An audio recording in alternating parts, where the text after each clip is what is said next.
Philip, I want to get to Donald Trump in just a moment, but probably the laziest question in journalism is about a mood in a city. But I think in this case, it's probably justified. What's it like? Well, look, everyone is, even though it's a very muted inauguration, the combination of the COVID lockdown and the security lockdown, 25,000 troops in the city, it's obviously not going to be the sort of huge, exuberant inauguration that we saw for Obama in 2009. And yet there's an incredible excitement, a sense that, America has just passed through, 4 years of extreme trauma, particularly in this city. I mean, if you look at it, 4% of Washington voted for Trump.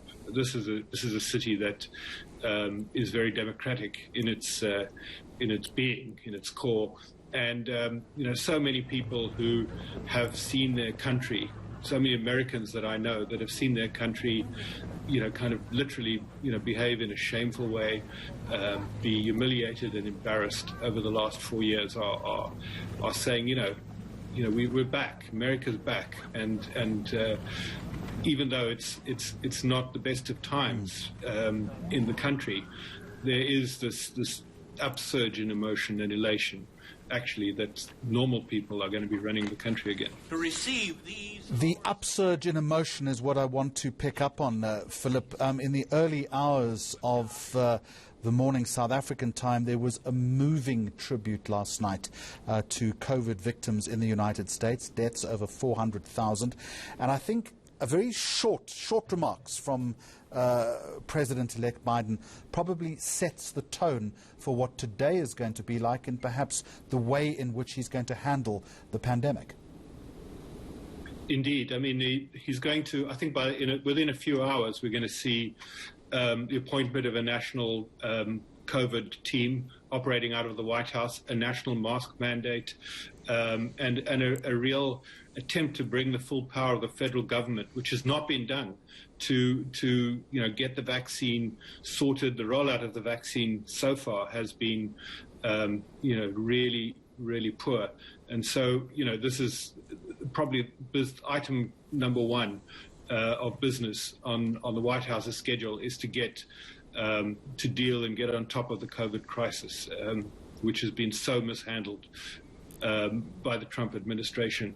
But, we're also going to see by the end of the day a number of executive orders that immediately kind of speak of change. We're going to see, the U.S., also on health, going back into the World Health Organization, going back into the Paris Climate Accord. We're going to see an end to the Muslim ban. We're going to see an end to the construction of the border wall. We're going to see, a path to citizenship for the dreamers. That's the undocumented children of immigrants who came to the United States through no fault of their own, but are in this sort of gray area where they have no legal status, and who Trump has sort of tried to who Trump has acted against. So there's so many things, a restoration of environmental protections that were eliminated by the Trump administration. So you're going to see almost from, within the first hours, you're going to start to see, kind of very significant things that make a difference to the United States and its place in the world. Let's reference Donald Trump, if we can. If I'm doing my sums correctly, around about 3 o'clock South African time, he leaves the White House from the South Lawn for the very last time. He arrives at the Andrews Air Force Base in Maryland. He will be given a 21-gun salute.